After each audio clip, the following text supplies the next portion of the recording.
하나님 사랑합니다. 하나님 사랑합니다. 오늘 부부 주일날 교회 참 잘 오셨습니다. 오병이교회 성도님들 가정을 보니까 굉장히 행복합니다. 이렇게 많은 성도들이 있는데도 각 가정 사는 이야기를 다 들어보면 거의가 다 행복합니다. 오병이교회 나오기 전에는 많이 싸웠다고 그래요. 그런데 오병이교회 나와서 이제 안 싸운대요. 서로 도우면서 행복하게 살게 됐대요. 그런 이야기를 제가 들을 때 기분이 좋습니다. 왜? 오병이교회 와서 가정이 회복됐다. 이 이야기를 제가 참 많이 듣습니다. 모두가 다 그렇게 되기를 바랍니다. 거의가 이제 다 회복됐는데 한 10% 정도, 우리 교인이 한 10% 정도가 아직도 가정이 행복하지를 않은 것 같아요. 그래서 오늘은 그 10% 그분들을 위해서 말씀을 준비했습니다. 잘하시는 분들은 그냥 주무세요. 주무셔도 돼요. 잘하고 계시는데 뭐 그냥 주무세요. 그래서 오늘 그 아직도 알고는 있는데 실천하지 못하는 10%의 가정을 놓고 행복해지기를 바라는 마음으로 이 말씀을 전합니다. 먼저 유머를 해드리겠어요. 멸치부부 이야기입니다. 멸치부부. 어느 날 멸치부부가 애출을 나왔다가 어부 그물에 걸렸어요. 그 멸치 부인이 남편에게 말합니다. 여보, 우리 어떻게 해요? 그러자 남편이 말하기를 우리 이 다음에 시래기 국물에서 다시 만납시다. 뭐 그럼 시래기 국물에서 만나야지 어떻게 해요? 그 다음에 참새 부부 이야기가 있어요. 어느 봄날 참새 부부가 애출을 나와 전깃줄에 앉아서 대화를 나누고 있었습니다. 지나가던 포수가 이를 보고 총을 땅 쏘았는데 참새 부인이 총에 맞아버렸어요. 그래가면서 죽어가면서 하는 말이 여보, 내가 죽거든 오입질 말고 어린 자식 발 잘 주고 새장가 들지 마. 이 말을 들은 참새 남편이 여보시오, 포수님 총알 한 방 더 남았습니까? 남았으면 저 주둥아리 한 방 더 쏘아주세요. 그랬대요. 참새 부부가 그랬대요. 경상도 부부와 서울 부부의 차이점이 있습니다. 그래서 경상도 부부와 서울 부부의 차이점을 오늘 살펴보겠습니다.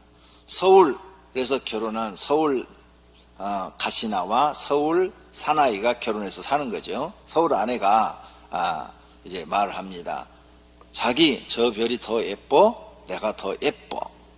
그러니까 서울 남편은 자기가 훨씬 더 예뻐. 이렇게 말을 해주는 거예요. 이것을 옆에서 보고 있던 경상도 아내가 자기 남편한테도 말을 했어요. 보소, 저 별이 더 예쁜겨? 내가 더 예쁜겨? 경상도 남편이 말을 합니다. 와, 저 별이 니한테 뭐라 카더라. 또 서울 아내가 자기 남편한테 말합니다. 자기 나팔 베개 해도 돼? 서울 남편은 부드럽게 그럼 이렇게 말을 해요. 이걸 보고 있던 경상도 아내가 질투가 납니다. 그래서 남편한테 말을 합니다. 보소, 내 팔 베개 해도 됩니까? 버뜩 디비자라. 그랬대요. 그래도 오늘은 마스크 쓰고 웃어도 웃음소리가 들리네. 서울 아내가 또 자기 남편한테 말합니다. 자기 나 잡아봐라 그랬어요. 뭐 드라마에 나오는 것 같아요. 그러니까 서울 남편이 알았어 그랬어요. 이걸 보고 있던 경상도 아내가 또 질투가 나서 자기 남편한테 말을 합니다. 보소, 내 잡아보소. 경상도 남편이 니 잡으면 확 지기 빈다. 경상도 사나이들은 그런데요. 자, 그 다음에 이제 또 서울 아내가 자기 남편한테 말합니다. 자기 저 달 참 밝지? 남편이 자기 얼굴이 더 밝은데 그래요. 그러니까 또 경상도 안에도 자기 남편의 마음을 알고 싶은 거예요. 그래서 말합니다. 보소 저 달 참 박지에. 경상도 남편이 대을박 차봐라 달 좀 보자.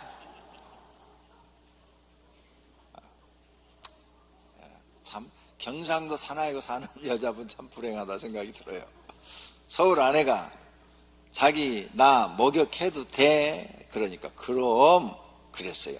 경상도 아내가 또 남편에게 묻습니다. 벌써 지부터 목욕해도 될까? 예. 와, 니 때 많나?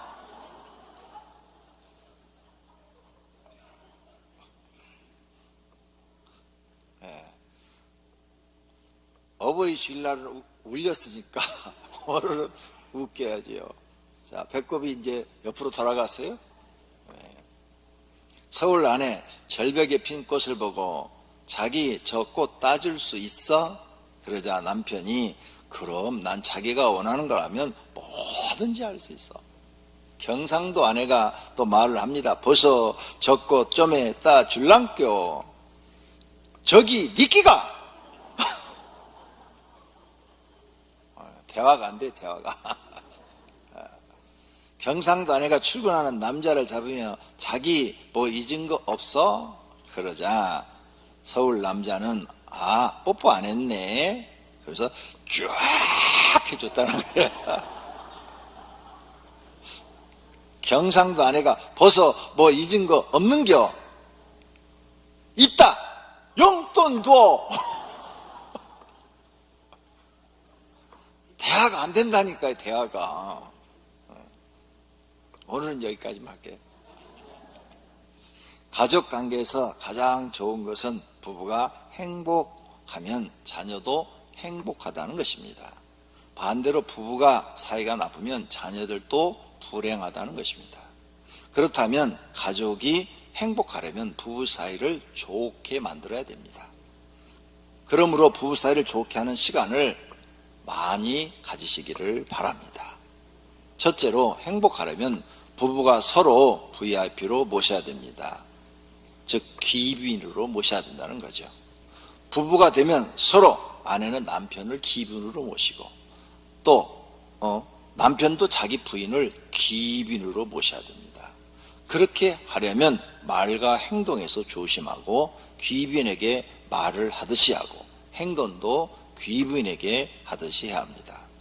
그러면 서로 존중을 받고 조심함으로 좋은 관계가 오래 갑니다. 제가 성도님들한테 수백 번을 한 이야기입니다. 친할수록 예의를 지켜야 관계가 오래 간다. 친하다고 예의를 안 지키고 막 말을 함부로 해버리면 금이 갑니다. 관계가 깨져버려요. 그래서 좋은 관계가 깨져갖고 남이 돼버립니다. 부부 사이도 마찬가지예요. 친할수록 예절을 지켜야 돼요. 가정에서 예절을 지켜야 돼요. 가정에 사는 생활까지 내가 구체적으로 말을 못하겠어요. 여러분이 알아서 상상해서 제발 가정에서 부부도 예의를 지키세요. 그래야 부부 관계가 깨지지 않아요. 그걸 안 지키니까 VIP라고 생각이 안 되는 거예요. 그냥 천한 것, 그냥 아무것도 아닌 것, 이렇게 생각되고 말과 행동을 하니까 성질나면 성질나는 대로 다 얘기하고 마음속에 감춰야 될 말들도 다 해버리고 이러다 보니까 관계가 깨지는 겁니다. 이제 VIP를 우리가 만나봐요. 예절을 철저하게 지키잖아요. 그리고 말도 굉장히 조심스럽게 하고 내가 속에 있는 말 VIP한테 할 수가 없어요. 꼭 필요한 말 외에는 못하는 거죠. 그러니까 관계가 오래 가는 것입니다. 현실적으로 보면은 많은 부부들이 부부가 서로 귀빈으로 대하는 것이 아니라 그냥 천민처럼 종처럼 그냥 아무나 대하는 것처럼 막 대합니다. 말도 막 하고 행동도 막무가내로 하고 서로 존중이 없어요. 그러니까 자주 싸우고 다투고 신뢰가 깨지고 불행한 사이가 되는 거예요. 이제부터 말을 싹 바꾸세요. 말을 싹 바꾸시면 삶에 도움이 될 것입니다. 유대인의 아버지가 시집가는 딸에게 한 말입니다. 딸아, 내가 만일 남편을 왕처럼 존경한다면 그는 너를 여왕처럼 우대할 것이고 VIP처럼 대접해 주라는 거예요. 나라, 네가 남편을 VIP처럼 대줘라. 그러면 그도 너를 VIP로 대우할 것이다. 내가 계집종처럼 처신한다면, 계집종들은 예절이 없잖아요. 그렇게 처신한 남편은 너를 노예처럼 다룰 것이고, 내가 너무 자존심을 내세워 그에게 봉사하기를 싫어한다면 그는 힘으로 너를 하녀처럼 대할 것이다. 만일 남편이 친구 집을 방문하러 갈 때면 목욕하여 몸치장을 잘 시키고 옷도 잘 입혀서 보내라. 또 남편의 친구가 집에 들어올 때는 극진히 대접해 줘라. 그렇게 하면 남편으로부터 귀여움을 받게 될 것이다. 언제나 가정에 마음을 쓰고 그의 소지품을 귀중히 여겨라. 내가 그리하면 남편은 기꺼이 내 머리 위에 간을 씌울 것이다 라고 가르쳤어요. 남편의 소지품 뒤집지 말고 소중하게라. VIP 거 내가 뒤질 수 있어요? 못 뒤져요. VIP 거 그냥 빨리 하다가 뭐가 이렇게 발견돼도 책상 위에 그대로 탁 차곡차곡 예쁘게 딱 올려놓죠. 보통 여자들은 안 그러죠. 빨리 하려고 남편 주머니 뒤졌더니 거기에서 5만 원짜리 한 장이 나왔다. 와, 오늘 수입 얻었다. 그리고 딱 가져버리지. 여보, 그 내 주머니에 5만 원 있었는데 어디다 뒀어? 아, 그거 내가 써버렸어요. 이러니까 관계가 다 깨진다는 거예요. VIP로 대하라. 남편의 것을 소중히 여겨라. 이렇게 해야 서로가 신뢰가 쌓이고 관계가 좋은 관계가 되어진다는 거예요. 두 번째로 부부는 어떻게 살아야 하는가. 첫째가 VIP였죠. 두 번째는 성경 말씀대로 사는 것이 최고로 잘한 것이다. 성경 말씀대로 사는 건 수십 번 설교를 해서 가르쳐 드렸어요. 오늘은 정리만 하고 지나갑니다. 첫째, 성경에 돕는 배필로 사는 것이다. 결혼은 막 사랑이 넘쳐가지고 깨가 쏟아져가지고 사는 게 아니에요. 결혼해서 몇 년만 지나면 그 사랑은 없어진다고요. 현실밖에 안 남아요. 먹고 사는 것밖에. 아무리 여러분이 사랑해도 먹고 사는 문제가 어려워지면 또 돈으로 빚져가지고 쪼들리면 부부 사이는 깨져요. 그게 남편이 사업을 하다가 빚을 졌다. 그러면 그 남편은 평생 아내한테 원망 들어요. 그러니까 처음부터 그런 사랑 타령하지 말고 성경적으로 나는 돕기 위해서 결혼한다. 돕기 위해. 그래서 하나님이 창조할 때 가정을 꾸미는 조건이 뭐냐? 사랑이 아니에요. 그건 세상에 마귀가 주는 거예요. 마귀가. 사랑이라는 그 좋은 단어를 마귀가 써가지고 모든 사람들 속에 사랑만 있으면 모든 게 다 되는 것처럼 그렇게 가짜로 속여서 결혼을 시키는 거예요. 성경은 그렇게 되어 있지 않아요. 돕는 배필로 결혼하는 거예요. 돕는 배필. 그래서 여호와 하나님이 이르시되 사람이 혼자 사는 것이 좋지 않으니 내가 그를 위하여 돕는 배필을 지으리라. 이 말을 잊어버리지 말아요. 실천해요. 남편은 아내를 돕고 아내는 남편을 돕고. 조금 이따 뒤에 부부에 대한 이야기가 나와요. 그 얘기가 뭐냐? 서로 도우니까 행복한 거예요. 어려워도 행복하고 모든 게 다 좋아지는 거예요. 도우면. 두 번째로 서로 의무를 다하는 것이. 오늘 본문에 남편은 그 아내에 대한 의무를 다하고 아내도 그 남편에게 그렇게 할지라 그랬죠. 그래서 내 의무를 다해야 돼요. 남편의 의무가 있고 아내의 의무가 있어요. 결혼했는데 남편의 의무를 모른다. 왜 결혼했어요 그럼? 남편의 의무가 있는데 남편의 의무를 안 하면서 왜 결혼했어요? 하지를 말지. 그냥 혼자 살지. 그러면은 남한테 말 들을 것도 없고 그냥 혼자 내 벌어서 혼자 그냥 편히 살고 일하기 싫으면 노숙자 되면 되고, 응? 아니면 김석가처럼 그냥 방랑 시인 되면 되고. 근데 왜 결혼했어요? 결혼한 이유가 뭐예요? 자기 의무를 다하기 위해서 하는 거예요. 남편의 의무. 아내는 아내의 의무를 다하기 위해서. 근데 서로 의무는 행하지 않고 권리만 주장해요. 가끔 뉴스에 나옵니다. 부모가요 자식을 낳았어요. 근데 부모의 의무를 다하지 않고 못된 짓을 많이 했어요. 술 먹고 집에 와서 행패부리고 많은 짓을 했어요. 그래서 뉴스에 보니까 그 자녀들이 이제 성인이 됐어요. 그러니까 어떤 남자는 자기 아버지를 살해해요. 그래서 살인범이 돼요. 아버지 때문에. 왜? 아버지가 해준 게 뭐가 있냐 이게.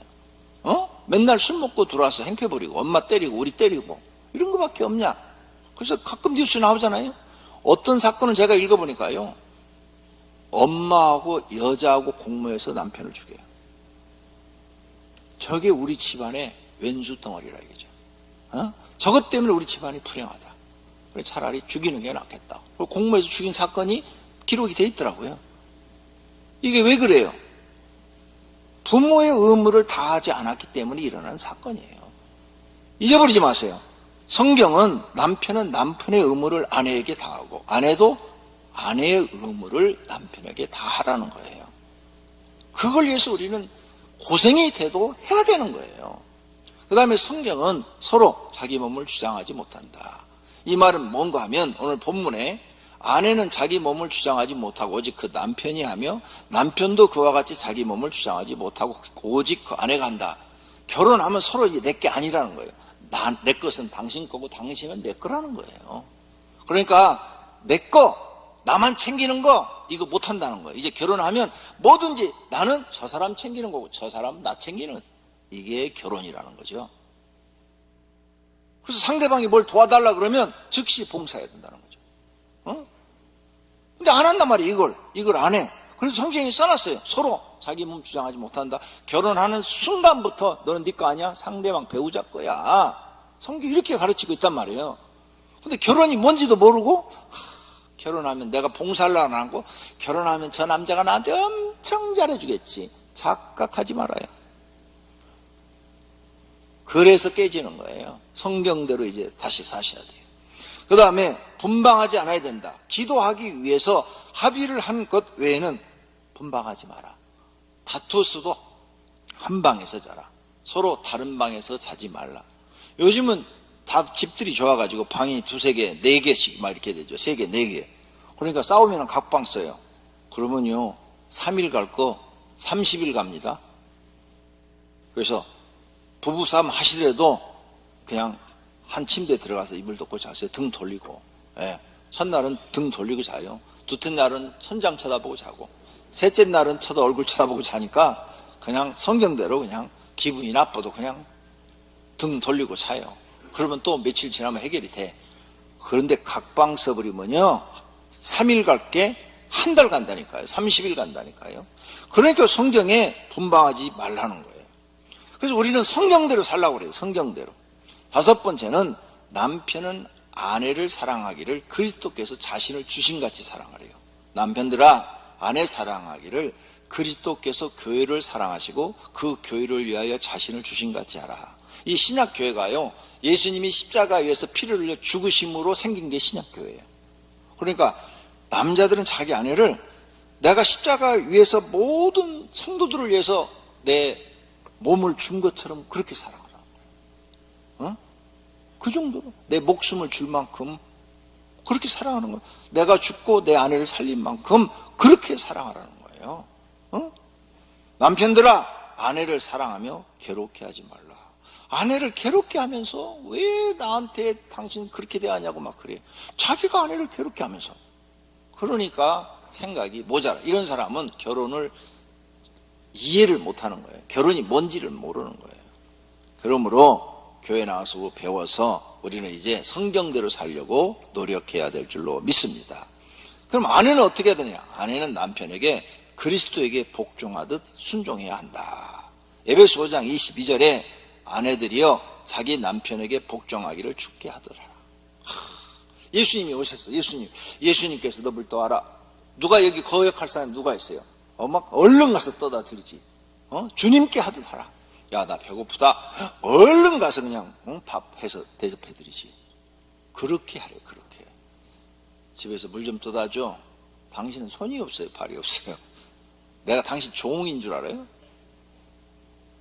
당신이란 말이 났으면 또 다행이지. 니는 그렇게 나오지. 그러니까 성경을 배워요. 성경을 배워서 성경대로 살면 이게 바로 섬기는 거예요. 섬기는 거. 돕는 거예요. 돕는 거. VIP로 대우해 주는 거예요. 내가 VIP로 대우하지면 상대방도 나를 VIP로 대우해 준다. 그 말이에요. 그런데 이 모든 것은 주 안에서 해야 된다. 나쁜 것, 죄되는 것, 하나님 말씀에 어긋나는 것 시켜서는 그걸 해서는 안 된다. 그 말이에요. 도둑질 해와라. 이런 거 말 들어서 안 된다. 아내는 그 남편이 살아있는 동안에 매여 있다가 남편이 죽으면 자유로워 자기 뜻대로 시집갈 것이나 재혼할 수 있다는 거예요. 주 안에서만 할 것이라. 주 안에서, 하나님 안에서, 말씀 안에서만 해라. 근데 이것이 이혼한 사람만 얘기가 아니고 모든 사람들한테 다 해당되는 말이에요. 주 안에서 말씀대로 하시기를 바랍니다. 세 번째로, 남편과 아내의 관계, 참 묘한 관계죠. 예? 가장 가까우면서 먼 사이예요. 그렇죠? 둘이 어떤 때 둘이 죽어 못 살아, 그냥 깨가 쏟아져. 그런데 그 다음날 보면은 또 둘이 그냥 난리가 났어. 서로 안 본다고. 또 멀면서 가까운 사이. 이게 부부 사이예요. 부부는 사이가 좋을 때 촌수가 없어요. 하나에 하나가 됐기 때문에 무촌이에요. 근데 헤어져도 남이니까 무촌이에요. 부모와 자식 관계는 일촌 관계, 일촌. 이 일촌 관계는 영원히 일촌 관계야. 왜? 피로 맺어졌기 때문에. 피로. 그래서 내 피가 자식한테 흐르기 때문에 이 일촌 관계는 내 자식이 살인을 했든 도둑질을 했든 무슨 짓을 했든 그건 변하지 않아요. 변할 수가 없어요. 근데 부부는 가까웠다 멀어졌다. 그래서 부부를 임이라고 하죠. 임자에다가 줄을 하나 그으면 남이 돼요. 그러니까 이 부부가 남이 되기가 쉽고 헤어질 수기가 쉽고, 그러니까 이런 비극을 겪지 않으려면 어떻게 해야 돼요? 서로 돕는 사이가 되라. 자기 의무를 다하라. 성경대로 살아야 될 줄로 믿습니다. 동서코피 문학상 입선자, 우리는 무식한 부부, 이러한 제목의 글이 있어요. 이 부부는 노동자 계급의 생활을 하는데도 행복해요. 왜? 서로 도우니까. 그 글을 읽어드리겠어요. 내 남편은 건설 현장 근로자다. 신축 중인 건설 현장을 보게 되면 걸음을 멈추고 내 남편도 저렇게 일하겠지 하는 생각에 눈시울을 적시곤 한다. 어느 날 길을 걸어가는데 화인건설이라고 쓰여진 곤돌라가 눈에 띄었다. 남편이 일하고 있는 현장인 것 같아 나는 열심히 그 곤돌라 밑으로 남편 옷 색깔을 찾아보았다. 조그맣게 남편이 보였다. 위험한 난간에서 나무 기둥을 붙들고 왔다 갔다 하면서 망치로 못을 박고 있었다. 탕탕탕 못 치는 소리가 들려왔다. 그 순간 나는 울고 말았다. 왜 내 남편은 더운 날 저렇게 땡볕에서 일을 해야만 처자식을 먹여 살릴 수 있을까? 꼭 저렇게 힘들게 일해야 하나? 그렁거리는 눈물 때문에 넘어질 뻔했다. 저녁을 먹고 남편에게 다리 주물러 드릴게요. 이쪽으로 누우세요. 했더니 눈이 둥그레졌다. 별일 다 보겠다는 표정이다. 나는 다리를 주무르면서 당신 오늘 6층에서 일했죠? 어떻게 알았어? 했다. 냉커피 한 잔 드릴까요? 했더니 타주면 잘 먹지 한다. 사실 남편이 저녁 늦게 커피를 부탁하면 거절했었다. 잠자리에 누운 남편은 당신 이번에 돈 나오면 바지 하나 사 입어. 왜 당신은 멋을 안 부리는 거야? 옆집 진영이 엄마같이 야들야들한 바지 하나 사 입어 했다. 참, 누군 못 사 입어서 안 입는 줄 아세요? 당신 떼빛에서 땀 흘리며 번 돈으로 어떻게 비싼 옷을 사 입어요? 했더니 다 당신하고 윤정이가 일하는데 뭘 그래. 이번 달에 사 입어. 파마도 좀 하고. 나는 그만 목이 메었다. 그런 걸 행복이라고 말해도 좋으리라. 지체 높으신 사모님 소리 못 들어도 어떤 비싼 보석 같은 게 아니더라도 잠깐씩 이렇게 느껴지는 걸 행복이라고 말해도 되지 않을까. 내일 남편의 점심 반찬을 무엇으로 해드릴까. 자칭 무식한 우리 부부의 초여름 밤은 시원하게 깊어간다. 실제 있었던 것을 글을 써낸 거예요. 봐요. 가난한데도 서로 도우니까 행복하잖아요. 그게 부부예요. 이렇게 사는 사람은 행복한 거예요. 결론으로 부부의 행복은 두 사람이 만들어 나갑니다. 서로 이해하고 도와야 합니다. 미국의 젊은 부부의 감동적 이야기가 있습니다. 아내가 눈이 시력이 나빠져서 눈 수술을 하게 되었습니다. 그런데 수술이 잘못되어서 아내는 실명을 하고 말았습니다. 그 남편은 매일같이 아내의 직장까지 손을 잡고 출근을 시켜주고 하루의 일이 끝나면 다시 퇴근을 시켜서 집에까지 데려다 주었습니다. 그리고 1년이 지난 어느 날 갑자기 남편이 여보 이제부터는 혼자 출근해봐. 나도 회사 일로 바빠. 그러니까 이제 1년 동안 내가 다녀줬으니까 한번 해봐. 이렇게 말을 했겠지요. 그래서 그 다음날부터 혼자 이제 더듬 해서 출근하기 시작하는데 많이 넘어지기도 하고 깨지기도 하고 울기도 하면서 때로는 남편이 야속하기도 했습니다. 혼자 버스를 타고 다닌 지 2년이 흐르고 어느 날 버스 운전기사가 말을 했습니다. 아줌마는 복도 많아요. 매일 남편이 버스에 타서 뒤에 앉아서 지켜주고 또 직장 건물에 들어갈 때까지 쳐다보고 있다가 들어가는 것 확인한 다음에 뒤에서 손 흔들어서 격려해주고 있으니까요. 이 말을 들은 아내는 울음을 터뜨려 버렸다. 봐요. 부부는 돕는 거라고 그러잖아요. 성경이 맞잖아요. 그 돕는 게 사랑인 줄로 믿습니다. 할렐루야. 네. 자, 우리 남편들에 대해서 좀 더 말씀을 드리고 싶습니다. 남편이 자주 아내한테 져주니까 어느 날 아내가 남편에게 물었습니다. 여보, 내 잘못한 걸 알면서 왜 자꾸 나한테 져줍니까? 그러자 남편이 이렇게 말했어요. 당신은 내 사랑이에요. 내가 당신과 싸워 이겨서 뭐 하겠소? 내가 당신과 싸워 이기면 당신을 잃는 것이고 당신을 잃으면 진 것과 마찬가지요. 멋있는 말이죠. 그렇다. 남자들은 사장님과 싸워서 이기면 직장을 그만둬야 되고 고객과 싸워서 이기면 돈 벌 기회를 놓쳐버리고 아내와 싸워서 이기면 아내를 잃고 자신을 애롭게 한다는 것을 알아야 되는 거죠. 아내들은 당신이 출장 갔을 때 선물을 요구하죠. 그것은 당신의 그리움을 요구하는 것이고 아내들은 생일날이면 선물을 요구한다. 그것은 당신의 마음을 요구하는 것이고 아내들은 날마다 포옹을 요구한다. 그것은 당신의 따스함을 요구하는 것이다. 아내가 당신과 싸우려는 건 당신의 포옹을 요구하는 것이다. 그러므로 아내가 남편한테 요구하는 건 당신의 사랑이지 돈이 아니다. 그래서 행복이란 저축 통장의 금액이 아니라 당신 얼굴의 즐거운 웃음이고 그래서 행복이란 얼마나 좋은 걸 먹느냐가 아니고 얼마나 건강하느냐에 있다고 한다. 그래서 남자들에게 행복이란 얼마나 예쁜 여자하고 사느냐가 아니고 여자가 얼마나 예쁘게 웃느냐에 달려있다고 한다. 기억하라. 도리를 가지고 이기려는 건 남자의 수양이고 도리를 가지고 쳐주는 건 남자의 도량이다. 다른 사람은 아니더라도 아내한테는 도량 있는 남자가 되어야 한다. 여자들도 남편에게 져주기를 바랍니다. 이기는 것이 지는 것이고 지는 것이 이기는 것입니다. 남편을 이겨먹는 것이 하나님의 말씀을 어기는 죄가 됩니다.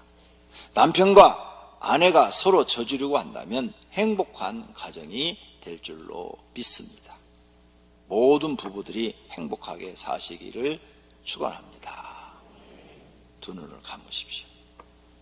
그리고 결심의 기도를 하십시오. 정말 우리 가정을 나는 행복하게 꾸며야 되겠다. 그렇게 하려면 성경대로 서로 돕는 부부가 돼야 되겠다. 이런 가정을 만드시기를 바랍니다. 결심의 기도 개인적으로 하시기를 바랍니다. 기도하십시다. 하나님 아버지, 오늘 귀한 말씀을 들었습니다. 하나님 아버지,